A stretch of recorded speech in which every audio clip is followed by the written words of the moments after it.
We're a group from the Kunming Institute of Botany, a group of very passionate mycologists, and we're here in Honghe, in the Amoshan Nature Reserve. So we're sitting around 2,000 meters above sea level. One of the reasons you'll see a lot of lichen, a lot of sort of epiphytes, ferns in the trees, orchids, is most of the year round we're sitting in a cloud up in these forests. This mushroom just the ranger found. This is the edible mushroom for them, and also a very common one. The economic potential, the economic value of mushrooms in this region, it's enormous. It's $1 billion a year. It's mostly wild harvested and traded. They export it all around the world. It sustains numerous rural communities across the region. This is the mastaki. It's a very prized mushroom in here. The price is 1 kilo, 500 yuan. That's about $80 US per kilogram. But mushrooms, it's so beyond just big business because it's so deeply ingrained in the local people and the local culture. Why are they so expensive, these mushrooms? The taste is very special. Everyone knows mushrooms. You can go to the forest, everyone's collecting, everyone understands like what is good, what is bad. But at the same time, that's only one sort of aspect. Ecologically, it's incredible, the diversity that we get here, where you have literally thousands of mushroom species in one small geographic area. It's an amazing place to be studying this. I think the interesting stat is over the last 6 years, every 1 in 5 species we collect is actually a new species to science. It's not even known yet. So we're collecting more new species than we can actually name at the moment. There's fungi everywhere around here. In this one small area, there's 3 different types of fungus.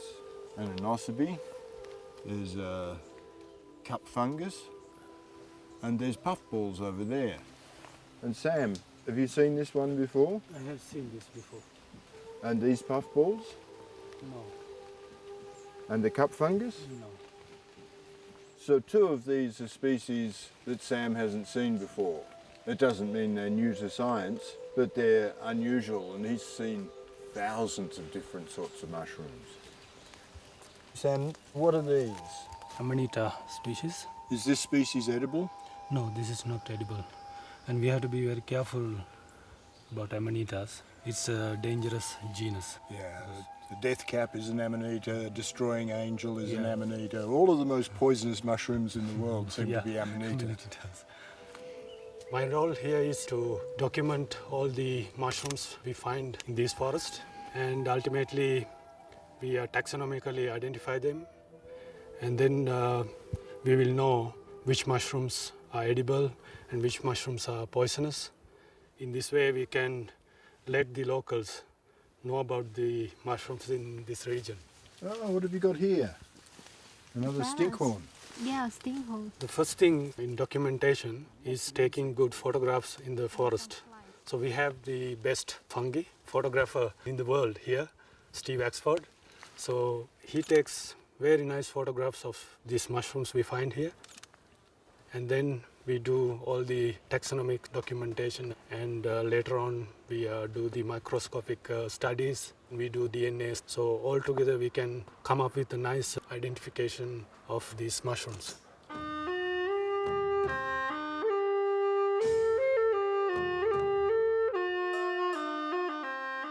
So what sort of fungus is this, Sam? Hygrosebe. We get a species of Hygrosebe in Tasmania that looks like this. Similar color? It's purple, yes. This is the first time we've seen this one. Yeah. So you'll take a DNA, do a DNA on this, We'll sequence it and and we'll label find it. out what it is. Okay. That'd be really exciting if it's exactly the same. It'll be very cool. When I started photographing fungi, I just photographed them because they were pretty. And I found that there was a never-ending array of different types and sizes. And it gradually dawned on me that this was a really major component of life. Every time I come out into the forest, I learn something new. And I start to understand how the whole thing connects together. I'll try and put this fungus down here. We find the three major types of fungi here. There's firstly the saprobes, which are the recyclers. So they recycle all the fallen leaves and wood back into the soil so the nutrient is recycled. Then there's the ectomycorrhizal fungi, which work in a mutualistic relationship with the tree roots. So would these be ectomycorrhizal? This mushroom always grow in the pine tree forest. So Maybe this tree. they enable the tree to access more of the nutrients and water in the soil than it would be able to do otherwise. And in return, the tree provides sugars and carbohydrates to the fungi. This one the parasitic fungi. This is a cordyceps. And then there's the parasitic fungi, and we're finding a huge variety of parasitic fungi here. This is a Cordyceps fungi. This is the fruiting body of it here, so the equivalent of the mushroom, and attached by a long stem going underground where there'll be an insect of some sort. Yellow, what do you call this in Chinese? This Chinese name is 虫草. Chong Cao. 虫 is the insects and the bugs, and the 草 is the grass. So it's called insect grass, literally. Yes, insects grass, and that's the mushroom fungi grow on the insects. And do you know what sort of insect this one is growing on? No, we must dig that host from the soil, and then we know what's it. With us at the moment, we have Wei Lee. He is absolutely passionate about insects. And he's selected to study groups of fungi and mushrooms that have some form of relationship with insects. For instance, the Cordyceps group, which is just absolutely amazing. We found so many species of Cordyceps out here, it's mind-blowing. And they're just the craziest, weirdest of the mushrooms.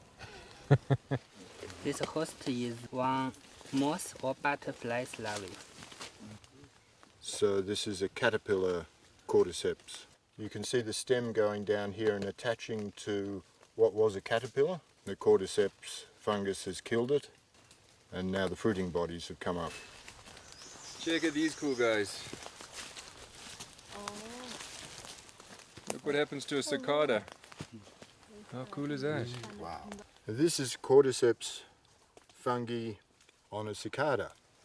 These orange things are the fruiting bodies of the Cordyceps. You can see this is the body of the cicada. The head is here, and the whole thing is perfect. I've just got to find the best angle to photograph it, which maybe is this side actually. Wei Lee, what makes puffballs different from other fungi? This part is like a ball, and when it is young, very tough, and when it is old, it will have a hole, and the powder will release. Like this, yes. I like doing this. And then we have Wei Lee. She's a PhD student. She's working on a group of fungi which include the puffballs and the stinkhorns. It's quite funny to see her proudly marching around with the most disgusting of mushrooms you can imagine. They really do stink. But she's really good, and she's named and described a number of new species. And she's definitely contributing to a knowledge gap within that group where other people just haven't studied this yet. It's very important in terms of taxonomy and fundamental research. Yeah, this is a Russula species, but this particular one I haven't seen before. Let's hope this is a new species. Yeah. So you're going to try to eat it? Yeah, there's a saying, every mushroom is edible at least once. Wei Lee thinks this is a Cordyceps that actually lives off other fungi, and in this case, most likely a truffle. The mushrooms, they're just so interesting and so diverse, and the role that each different group plays within an ecosystem, it's just incredible. Like, I don't know, as a scientist, it's a constant process of discovery for me, and it's just really started to dominate the type of research that I want to do. Here we have a beefsteak fungus. That's nice, it's the first time I've actually collected one of these. What's the Latin name? Fistulina. Fistulina. It's kind of sucked me in, like I don't know, I mean, I might be biased, but it's probably one of the most important parts of any ecosystem. Yet we're only realizing now that we don't know enough, and it's kind of late in the game to be realizing there's a huge component of the ecosystem that's still a black box to us.